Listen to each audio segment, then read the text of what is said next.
Hello students, good morning. बेटा आज हमारा चैप्टर नंबर है 4 एडमिशन ऑफ ए पार्टनर और उसका क्वेश्चन नंबर है 79। वेरी इंपॉर्टेंट क्वेश्चन है। देखो, जिसमें कुछ अच्छी ट्रांजेक्शन्स है ना, वो वेरी इंपॉर्टेंट ही है। यही क्वेश्चन आपको 6 मार्क्स दिलाएंगे, प्रॉपर फुल 6। और जैसे ही आपकी बैलेंस शीट मैच आ जाएगी ना, आपको ऐसे लगेगा वाओ सब आता है भाई, मतलब 6 नंबर पक्के। तो कैसे होंगे वो? सबसे पहले आपको क्या करना है, सारी ट्रांजेक्शन्स वाली जो मेन है ना आपकी एंट्रियाँ, कि प्रॉफिट कैसे आपको कैलकुलेट करना है, पहली। सेकंड आपकी आ जाएगी हाँ गुडविल वाली, ठीक है। थर्ड आ जाएगी आपकी एडजस्टमेंट ऑफ प्रॉफिट और गुड, मतलब ये सारी चीज़ें हैं ना, जनरल रिजर्व, प्रॉफिट, इनकी एक एंट्री वो आएगी। और एक वर्कमैन कंपनसेशन रिजर्व और इन्वेस्टमेंट फ्लक्चुएटिंग रिजर्व। इस चैप्टर की अगर 5 वीडियो आपने अच्छे से देख ली ना, आपका बेस बन जाएगा। और जब बेस बन जाता है ना, तो सिर्फ ये प्रैक्टिस है, ठीक है।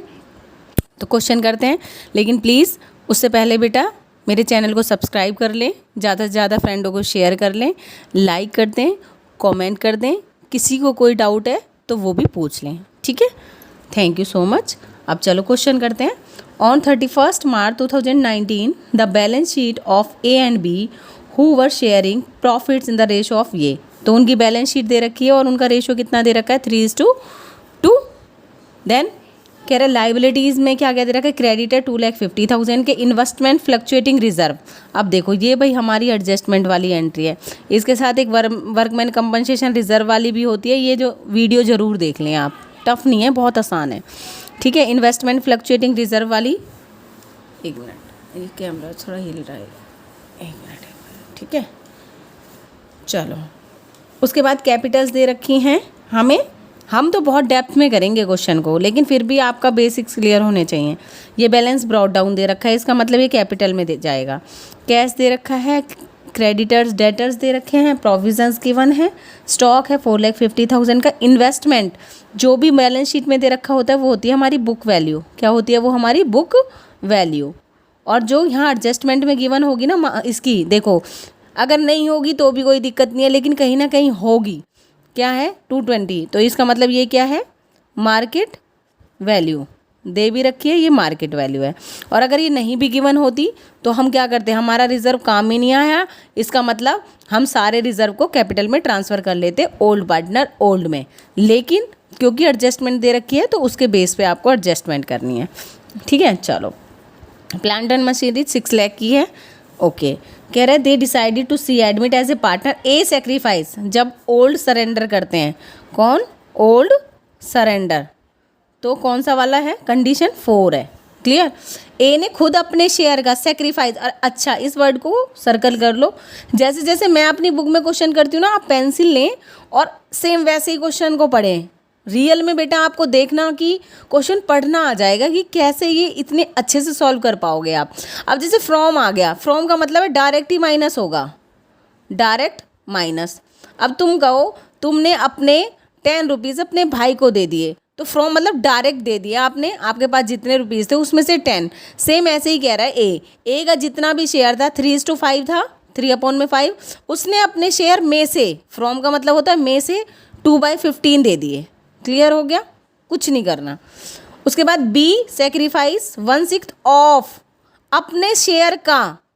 अब मैंने कहूँ आपने भाई को 10 रुपीज़ दे दिया अपने शेयर में से, ठीक है। आपने अपने भाई को 1/4 ऑफ योर शेयर, अपने हिस्से का 1/4 दिया है। तो डिफरेंस समझ में आ रहा है? ऑफ, इसने कहा अपने हिस्से का, मतलब इसका हिस्सा कितना था 2/5, उसका 1/6 दिया है। तो पता लग जाएगा सेक्रीफाइस कौन सा आएगा, 2/30 आ जाएगा, या फिर 3 यहाँ आ जाएगा 1/15। कट करेंगे इसे 1/15, इसका मतलब इसने 1/15 दिया है, लेकिन आपको कैलकुलेट करना पड़ेगा ये, ठीक है। यहाँ तक हमें क्वेश्चन समझ में आ गया। मैम आगे बढ़ते हैं। अभी ये डेप्थ में तो कराऊंगी मैं, अभी हम क्वेश्चन पढ़ रहे हैं ध्यान से। कह रहे the following adjustment were upon agreed upon, क्या क्या कह रहे हैं, सी शैल ब्रिंग्स इतना as a share of goodwill. तो मतलब गुडविल लेके आया है तो आएगी cash account debit to premium for goodwill, premium for goodwill to जो भी सेक्रीफाइस कर रहा है, टू सेक्रीफाइजिंग रेशो में जो भी पार्टनर सेक्रीफाइस कर रहा है वो क्रेडिट हो जाएगा, ठीक है। शेल ब्रिंग्स इज प्रोपोनोस कैपिटल, वो कह रहा है कि अपने जो जितना भी अनुपात है, ठीक है, अपना रेशो है जितना उसका शेयर है, कितना शेयर है, इन दोनों ने जितना उसको दिया है, इसने 1/15 दिया है, इसने 2/15, इसका मतलब दोनों ने 3/15 टोटल दे दिया होगा। किसको दिया होगा? सी को।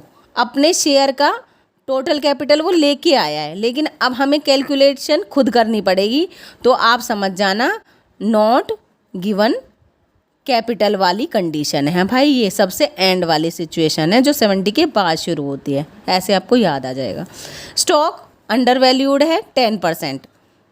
ध्यान से समझ रहे हैं ना आप लोग क्वेश्चन को बेटा, क्योंकि 6 मार्क्स ऐसे ही नहीं मिलेंगे आप लोगों को, बहुत ध्यान से समझना है।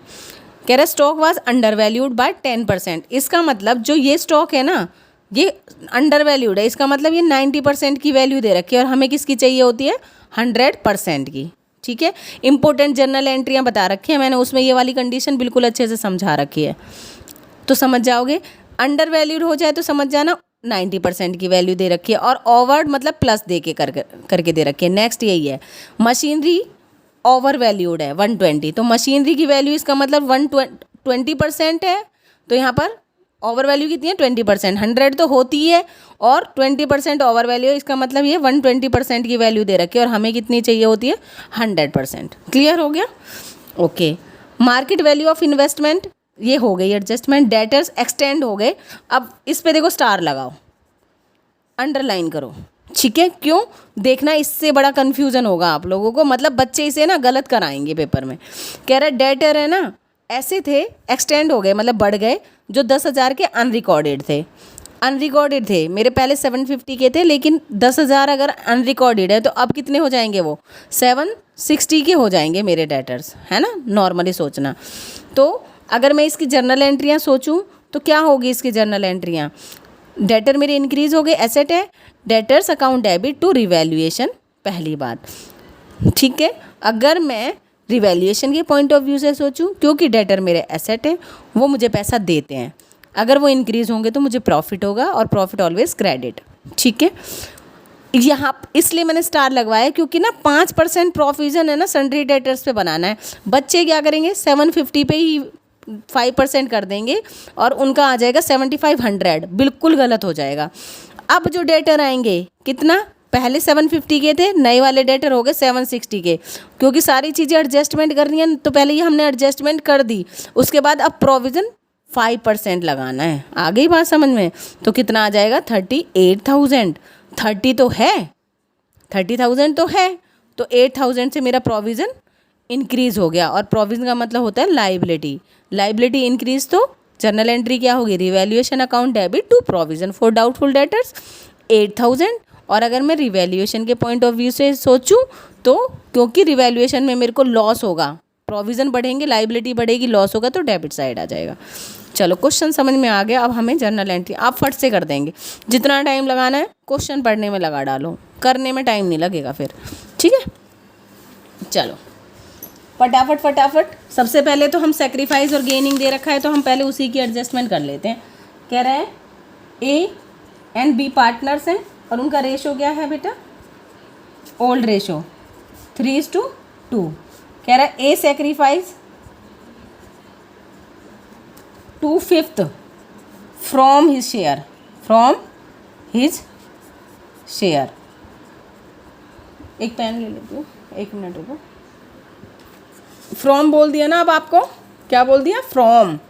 तो इसका मतलब ये तो डायरेक्ट कह रहा है एज, 1 मिनट, ए का न्यू रेशो क्या हो जाएगा? अब इसका मतलब ए का न्यू रेशो क्या हो जाएगा? एज न्यू रेशो 3/5 था। फ्रॉम का मतलब है सीधा सीधा 2/15 5 दे दिया, तो यहाँ पर आ जाएगा 2/15 दिया था, हाँ यहाँ पर 2/15 है, 2/15 दे दिया, तो एलसीएम लेंगे आप 15, तो यहाँ पर आ जाएगा 3, 9 - 2 कितना आ जाएगा? 7/15। ठीक है, यहाँ तक समझ में आ गया? ए का न्यू रेशो क्या हो गया? 7/15। और अगर मैं ए का सेक्रीफाइसिंग रेशो पूछूं तो क्या होगा? सेक्रीफाइसिंग जो वो दे रहा है, सेक्रीफाइस कितना कर रहा है? 2/15। ठीक है, उसके बाद क्या कह रहा है? बी ने सेक्रीफाइस किया है, B sacrifice 1/6 of his share, अब यहाँ पर समझ जाना ऑफ है ना। तो 2/5 तो था, उसका 1/6, तो कितना आ जाएगा 1/15। क्लियर हो गया। ये सेक्रीफाइस कर रहा है, क्या कर रहा है, सेक्रीफाइस 1/15। तो मैं कह सकती हूँ बी का न्यू शेयर क्या होगा, न्यू शेयर 2/5 था, 1/15 दे दिया, एलसीएम क्या आ जाएगा 15, 3 5 3 15 3 2 6 माइनस 5/15। एक मिनट, क्या गड़बड़ है, 3/5 था, 2/15 इसने दे दिया, तो यहाँ पर आ जाएगा 9 माइनस 2 7। एक मिनट, उसके बाद इसने अपने शेयर का दिया है,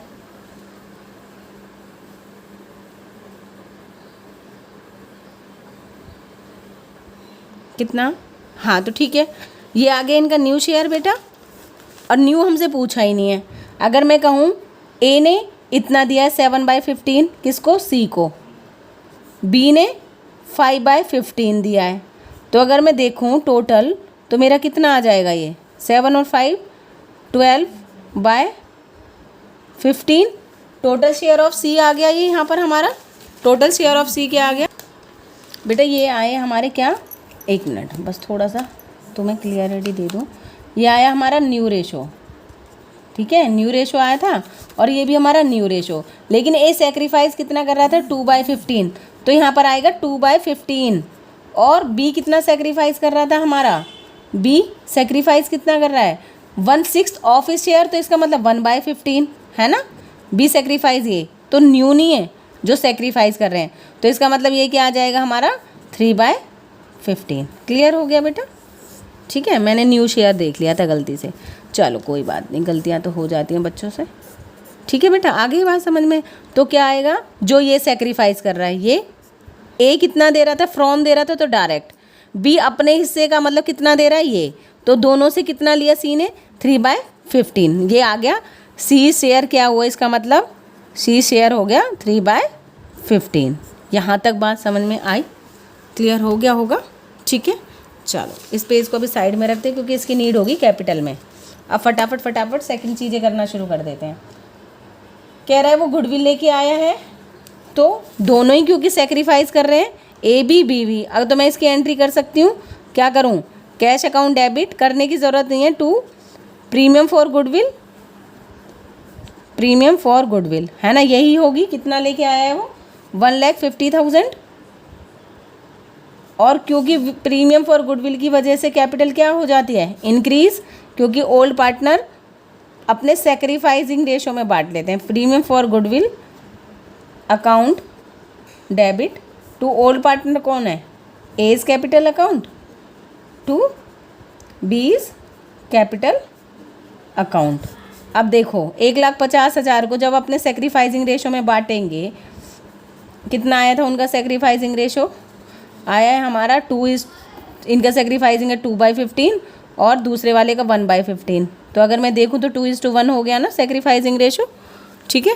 तो यहाँ पर आ जाएगा 2/3, तो ये आ जाएगा 1,00,000 रुपये, 1,00,000, 1 2 3 4 5, और ये आएगा 50,000।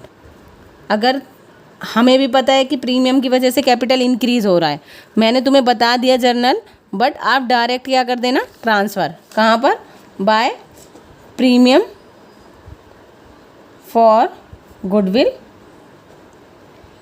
अकाउंट, कितना आया इसका 1,00,000 और इसका 50,000। यहाँ तक समझ में आ गया। सेकंड नंबर पे हमने ये एंट्री कर दी।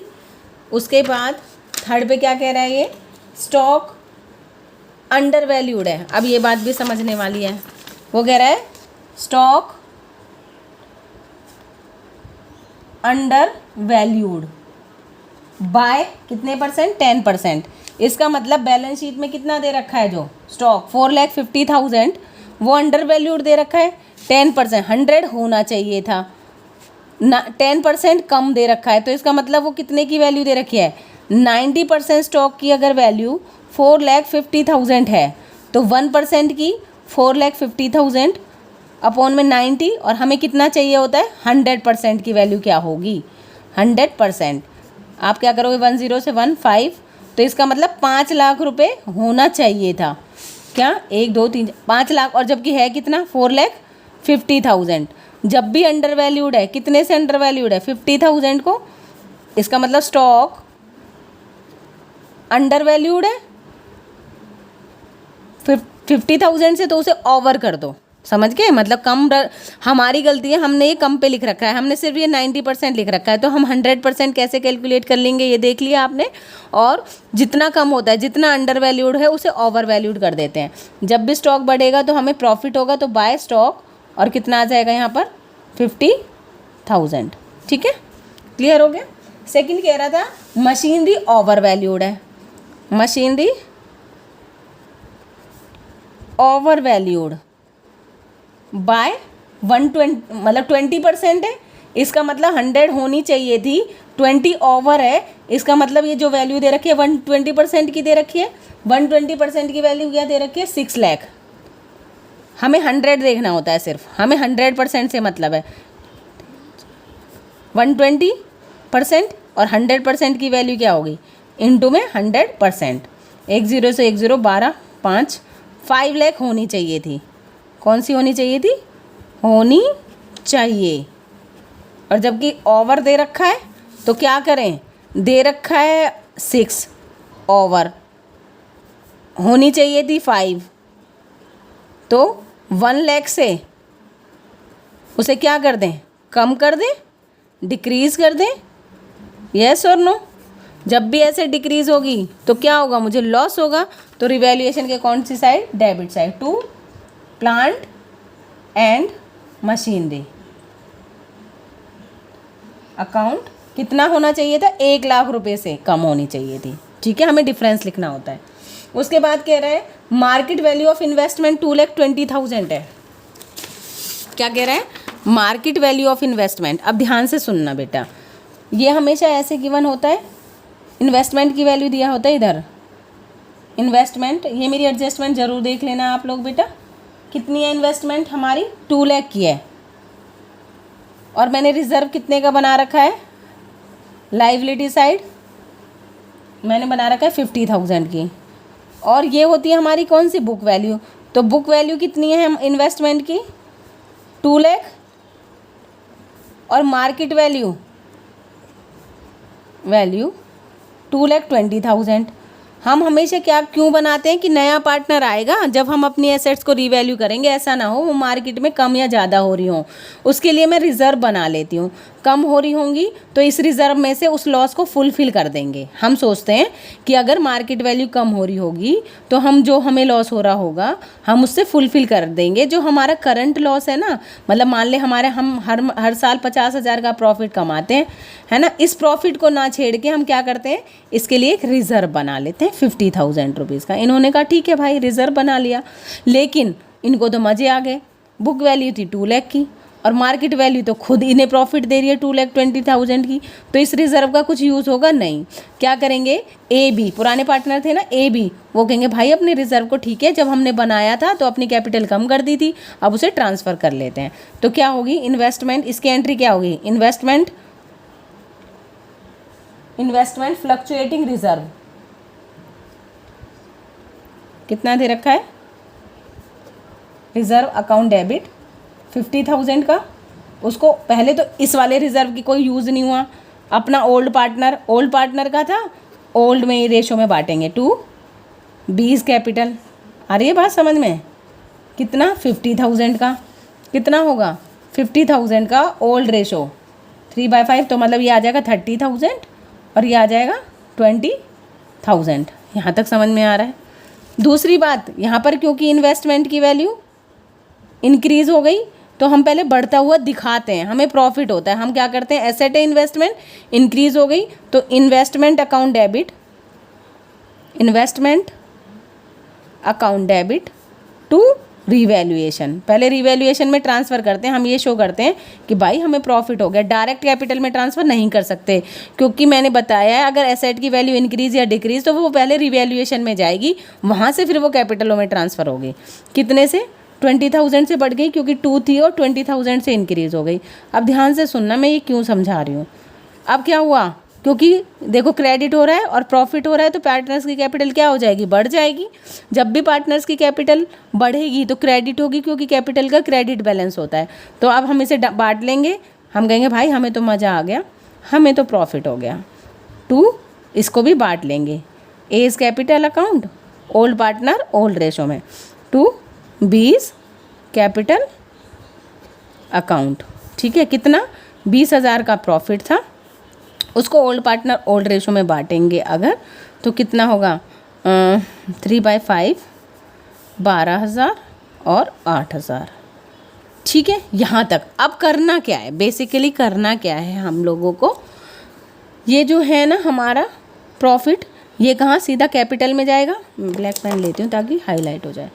कैपिटल में ट्रांसफ़र होगा, एसेट की वैल्यू इंक्रीज़ हो रही है तो रिवैल्यूएशन अकाउंट में पहले शो होगी, और क्योंकि रिवैल्यूएशन से डायरेक्ट ही प्रॉफिट में बढ़ जाएगी तो खुद ही प्रॉफिट नेचुरली रिवैल्यूएशन का इंक्रीज़ हो जाएगा। तो हम यही सोचेंगे ये नेचुरली ट्रांसफ़र हो गई है ना। रिवैल्यूएशन में ट्रांसफ़र होगा तो वो प्रॉफिट में ही तो आ जाएगा। देखो जैसे कैसे, पहले इन्वेस्टमेंट की वैल्यू इंक्रीज़ हो गई तो हम यहाँ लिख देंगे बाय इन्वेस्टमेंट, कितना 1000, 20,000 है ना। और जो रिज़र्व है उसको बांट लेंगे, यहाँ पर क्या करेंगे, बाय इन्वेस्टमेंट फ्लक्चुएटिंग रिज़र्व, कितने हज़ार का था, 30,000 का और 20,000 का। अब कहोगे आप मैम ये वाला क्यों नहीं बांटा, यहाँ भी तो कैपिटल क्रेडिट हो रही है। बेटा देखो, जब ये रिवैल्यूएशन का प्रॉफिट आएगा, जब इधर ट्रांसफ़र होगा तो नेचुरली कैपिटल में आ गया ना क्रेडिट साइड। जब यहाँ से मेरा प्रॉफिट बटेगा, प्रॉफिट आएगा, नेचुरली इधर ही ट्रांसफ़र होगा ना। वो आ रही है बात समझ में, तो यहाँ से ही डायरेक्ट ट्रांसफ़र हो जाएगा। क्लियर हो गया, ठीक है। तो क्योंकि ये रिवैल्यूएशन में ट्रांसफ़र हो गया, इसका जो ये बढ़ी हुई कॉस्ट होती है इसको हम रिवैल्यूएशन में ही ट्रांसफ़र करते हैं और रिवैल्यूएशन के ही अकॉर्डिंग उसका ट्रीटमेंट करते हैं। यहाँ पर सिर्फ किसको डालते हैं, रिज़र्व को। अगर ऐसा कुछ नहीं हो रहा होता तो फिर सारा का सारा यहीं ट्रांसफ़र हो जाता। लेकिन अगर रिवैल्यूएशन पे इम्पैक्ट पड़ता है तो हमें रिवैल्यूएशन मतलब होता है फिर वो नेचुरली लॉस हो रहा होगा तो इधर आ जाएगा, प्रॉफिट हो रहा होगा तो इधर होएगा, वो हमें कोई टेंशन नहीं है। हमें ये पता लग गया क्योंकि एसेट की वैल्यू इंक्रीज़ हो रही है तो इसलिए रिवैल्यूएशन में ट्रांसफ़र होगा, बस। ठीक है, डिक्रीज़ हो रही होती है एसेट की वैल्यू, मान लो लॉस हो रहा होता तो इधर आ जाता, प्रॉफिट हो रहा है तो इधर आ गया, बस यहाँ पर इससे मतलब। और पुराने वाले जो जिसका कोई यूज़ नहीं है उसे बांट लेते हैं, ये इसकी एडजस्टमेंट होती है।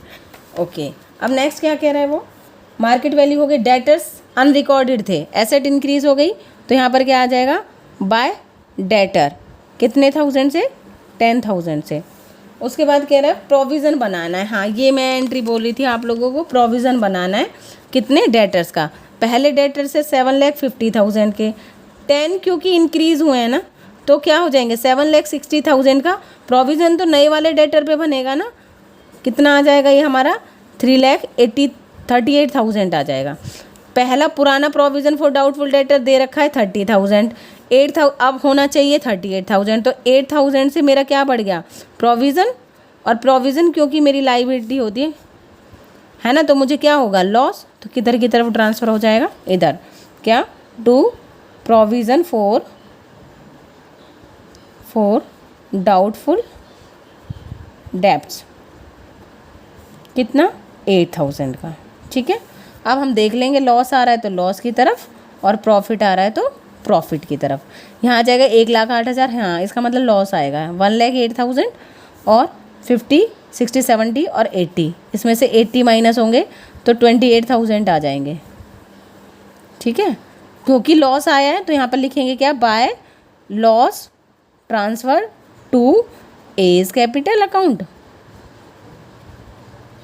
To B's capital account. 28,000 को ओल्ड पार्टनर ओल्ड में बांटेंगे, 5 7 की 5 0 0 16, दूसरा क्या आ जाएगा 0 0 11,200 और 16,800, तो लॉस आ जाएगा 16,800 ए का और 11,200 बी का। अब क्योंकि लॉस हुआ है तो किधर जाएगा, इधर टू रिवैल्यूएशन। कितना आया हमारा 16,800, 11,200, ये डैश, क्योंकि इस पुराने का कोई रोल नहीं होता। अब हमने देखो सारी एंट्रियां कर दी। जैसे ही आप एंट्रियां कर दोगे तुरंत कहाँ पहुँच जाओगे, बैलेंस शीट पे। देखो हमने ये भी कैलकुलेट कर लिया, अभी कैपिटल में नीड होगी इसकी। हमने गुडविल लेके आया था, डायरेक्ट ट्रांसफ़र कर लोगे आप, डायरेक्ट हो जाएगा। स्टॉक की भी value under valued, over valued, market value of investment. क्या करना होता है, कुछ नहीं, टेंशन नहीं लेनी बिल्कुल भी। क्या करना है, मार्केट वैल्यू क्योंकि इंक्रीज़ हो गई तो रिवैल्यूएशन में चली जाएगी, और जो पुराना रिजर्व वो यूज़ नहीं हुआ तो इसलिए वो कैपिटल में ट्रांसफ़र हो जाएगा। और फिर नए ये डेटर हमारे इंक्रीज़ हो गए, तो पहले डेटर थे 750 के, 10 और बढ़ गए तो 760 के, उसका 5% करोगे 38,000 आएगा। लेकिन प्रोविज़न पहले 30 का बना रखा है, अब 38 आया है, तो सिर्फ कितने का डिफरेंस आया, 8,000 का और बना लोगे, इसलिए लाइबिलिटी बढ़ जाएगी। ठीक है, यहाँ तक समझ में आ गया। अब कुछ नहीं, ये सारी एडजस्टमेंट हो गई। अब हम देख लेंगे इसमें कुछ बच तो नहीं रहा भाई, इसकी तो हो गई एडजस्टमेंट। इधर कुछ दे ही नहीं रखा, क्या क्या दे सकते थे, गुडविल, इधर एडवर्टीजमेंट, यहाँ P&L दे सकते थे, यहाँ वर्कमैन कंपनसेशन रिजर्व और जनरल रिजर्व और प्रॉफिट दे सकते थे, लेकिन नहीं दिया तो छोड़ दो। ठीक है, सारी एंट्रियाँ हो गई। अब हमें क्या करना है, कैपिटल ब्रॉड डाउन डाल दो बस। सबसे पहले बाय बैलेंस, BD जो बैलेंस दिया होता है 10 लाख, और ये दे रखा है 8 लाख, इसका कैलकुलेट करना है। एडजस्टमेंट क्या है, यही है, हमें कैलकुलेशन किसकी करनी है, इसी की। तो अगर आप यहाँ पर भी बाय बैंक कर दोगे कोई प्रॉब्लम नहीं है, लेकिन अगर न्यू फॉर्मेट के अकॉर्डिंग, यार थोड़ा कम रह गया, चलो यही कोशिश करते हैं, कोई बात नहीं। ठीक है, न्यू फॉर्मेट के अकॉर्डिंग बता रही हूँ मैं, जैसे आपकी बुक में है, वरना यहाँ पर भी कर सकते थे आप। ठीक है, हमें यही तो कैलकुलेट करना है कि ये कितनी गुडविल लेके, ये कितनी कैपिटल लेके आया है। कह रहा है टोटल के बेस पे करना है, तो देखो ये 11 लाख और 10 लाख और एक 11 लाख, 11,30,000 तो टोटल आ गया इसका। 8,70,000 इसका आ गया। सी तो अभी इसका तो हम कैलकुलेट करेंगे, तो यहाँ पर क्या आ जाएगा, टू बैलेंस कैरी डाउन 11,30,000 में से, एक मिनट, 11,30,000 में से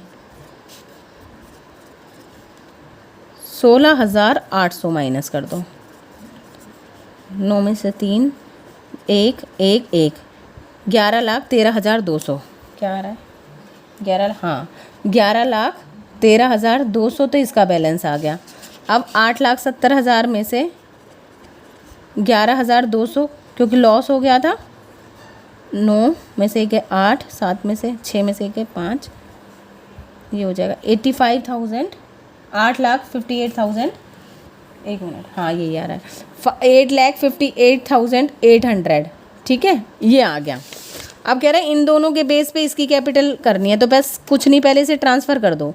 बाय बैलेंस ब्रॉड डाउन, थोड़ा स्पेस कम रह गया बेटा, कोई बात नहीं, आगे से मैं ध्यान रखूँगी।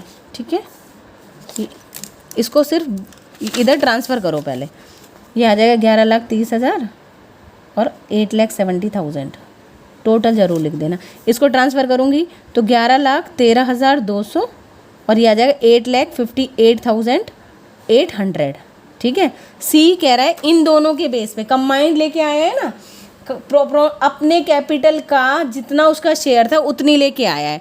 तो अब हमें ये तो पता लग गया ना उसका शेयर कितना था। कब पता लगा था हमें उसका शेयर, देखो यहाँ पर पता लगा था हमें उसका शेयर भाई 2/15 वो किससे ले रहा था, ए से, और 1/15 वो किससे ले रहा था, बी से। तो टोटल शेयर कितना उसका 3/15, 3/15 भाई सी ने कह दिया मेरा शेयर है 3/15। ठीक है, तो अब हम देखेंगे कितना है इन दोनों की टोटल कैपिटल, 11,13,200 तो इसकी है, 8,58,200। अगर मैं इन दोनों को टोटल करूँ 800, 0 0 10 8 9 10 11 12 1 5 6 7 9, ये आ गया 19,72,200। दोनों की कंबाइंड कैपिटल के बेस पे निकालते हैं ना इस वाली में total capital of the firm. कैसे करोगे, देखो हम हमेशा एज्यूम करते हैं टोटल प्रॉफिट है कितना फर्म का, लेट 1, सी का शेयर कितना है 3/15, इसने कह दिया भाई मुझे तो 3/15 चाहिए, तो 15 - 3 कितना आ जाएगा ये आपका 12/15। हाँ, अगर 12/15 सी का है, 12/15 रिमेनिंग बच गया, 12/15 सॉरी, मतलब 3/15 अगर सी का है तो रिमेनिंग कितना हो गया, 12/15 किसका है ये, ए एंड बी दोनों का 12/15 है। यहाँ तक समझ में आ रही है। इसका मतलब अपने शेयर 12/15 के लिए ये दोनों कितनी कैपिटल लाए हैं, 19,72,000। जब भी ऐसे गिवन हो हमेशा इनके बेस पे ही न्यू वाले की कैपिटल हम कैलकुलेट करते हैं। कैसे कि भाई 12/15 के लिए अगर ये लोग 19,72,000 रुपीज़ लेके आ रहे हैं तो टोटल के लिए कितना होना चाहिए फर्म का, 19,72,000 इंटू रेसिप्रोकल हो जाएगा 15/12 और उसका शेयर वो कितने के लिए आया था, 3/15। उसका शेयर कितना होगा, तो 19,72,000 इंटू में 15/12 इंटू में 3/15। या तो यहाँ पर टोटल कैलकुलेट कर लो या ऐसे कट हो जाता है, जल्दी से आसानी से हो जाता है, ठीक है, हमेशा ऐसे कट हो जाएगा। ये हो गया 15 से 15, 3 4 से, क्योंकि यहाँ टोटल करोगे फिर उसका 3/15 करोगे ज़्यादा हो जाएगा, ऐसे ही करोगे ना हमेशा कट होगा हमेशा। 4, अब ये देखो 16 17 18 19 36 4 3 12 1 2 3, देखो ये आ गई 4,93,000। इसका मतलब कौन लेके आया, सी इज कैपिटल। आ गई बात समझ में भाई, उनका हिस्सा इतना है, हमने टोटल यहाँ से टोटल भी कैलकुलेट करोगे ना, उसमें से उसका शेयर निकाल लो, या फिर ये टोटल हो गई उसमें से उसका शेयर, बात वही पड़ती है। उसका शेयर इसका मतलब कितना लेके आया, वो 4,93,000 लेके आया है। क्लियर हो गया। तो देखो यहाँ पर क्या लिख दोगे, बाय बैंक, यही तो एडजस्टमेंट थी मेन। कितना लेके आया है वो, 4,93,000। एक बार चेक कर लो, 4 लाख, हाँ ठीक है आ गया। बस अब कुछ नहीं, बैलेंस कैरी डाउन कर दो। कोई नहीं बेटा, समझ जाना आप लोग, थोड़ा सा गड़बड़ से मतलब ऐसे थोड़ा स्पेस कम पड़ गया।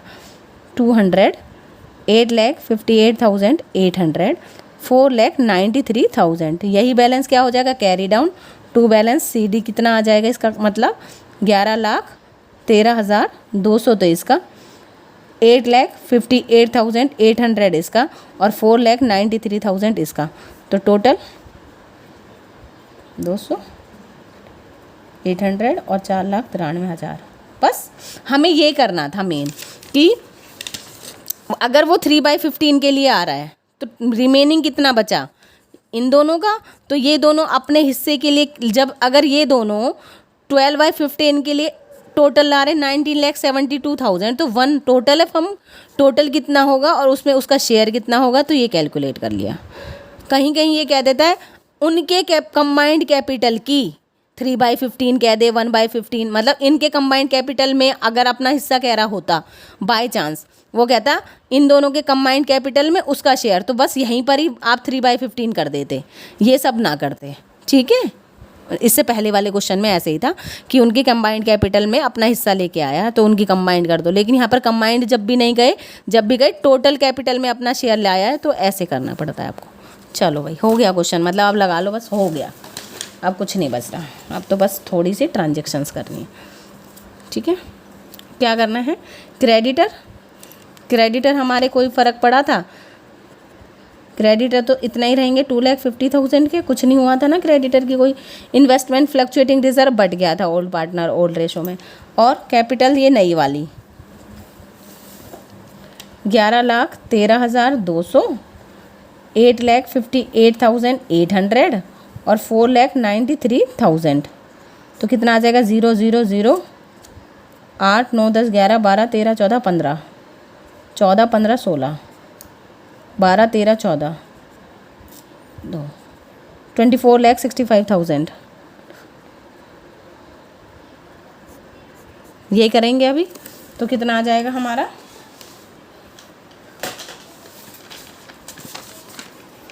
24,65,000, 2,50,000, 4 5 6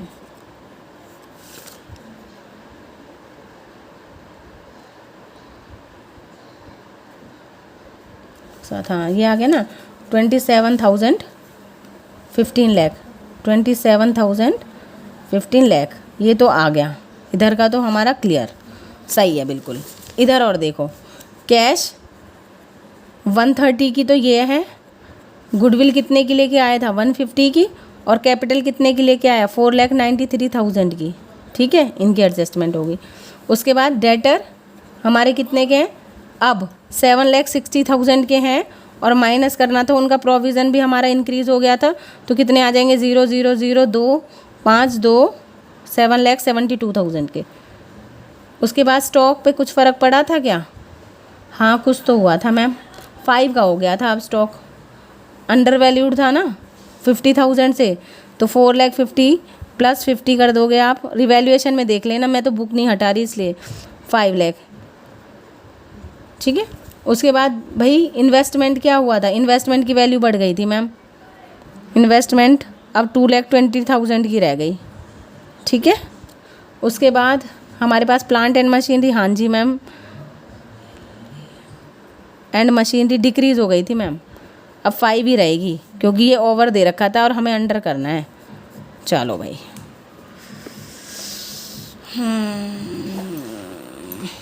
एक मिनट बेटा, बस टोटल कर दूँ मैं 7,22,000 और इनको करूँगी तो मैं कितना आ जाएगा 2,80,000 और 4,93,000, 3 7 4 5 6 7 7,73,000। ठीक है, 5,220 और 5 7 8 9 क्या है, एक मिनट रुको, ये 11 हो गया, 1 7 14 21 28 आना चाहिए, 27,15,000। हाँ भाई 6 नंबर आ गए हमारे, 6 मार्क्स। ठीक है, ऐसे सोचना है आप लोगों को। ओके चलो ठीक है भाई, आ गया समझ में बेटा। प्रॉब्लम कहाँ आएगी, सिर्फ एक तो इन्वेस्टमेंट फ्लक्चुएटिंग रिजर्व में आएगी भाई। अगर ऐसे बढ़ गई, वैल्यू बढ़ गई, तो रिज़र्व जो भी बना रखा था वो यहाँ ट्रांसफ़र हो जाएगा, और जो वैल्यू बढ़ गई वो यहाँ आ जाएगी, और इन्वेस्टमेंट की इंक्रीज़ वाली वैल्यू यहाँ आ जाती है। 3 एडजस्टमेंट होंगी 3 जगह, 1 2 और 3। ठीक है, एक ही इन्वेस्टमेंट की। क्लियर हो गया। उसके बाद और कहीं कोई प्रॉब्लम शायद आनी नहीं है, बस ये बैंक वाली एंट्री थी मेन, कि दोनों का बेस पे हम टोटल कैपिटल कैलकुलेट कर लेंगे, फिर उसमें उसका शेयर निकाल लेंगे। ठीक है, और कुछ नहीं था। और हाँ, एक ये था, इसमें सारे इंपॉर्टेंट, मतलब इतना इंपॉर्टेंट क्वेश्चन है ये रियल में ही। ठीक है, तो यही इंक्रीज़ करना था पहले 10,000 से, फिर उसका 5% करोगे, फिर देखोगे पुराना कितना है, नया कितना होना चाहिए था, डिफरेंस आ जाएगा। ठीक है, थैंक यू सो मच बेटा। ज़्यादा से ज़्यादा लोगों को बस शेयर करते रहो अपना चैनल। आप ही तो हो जो बस आगे बढ़ा सकते हो मुझे, मेरे हाथ में होता तो मैं कब का आगे बढ़ जाती। ठीक है, तो आप प्लीज़ हेल्प करते रहो। Thank you so much.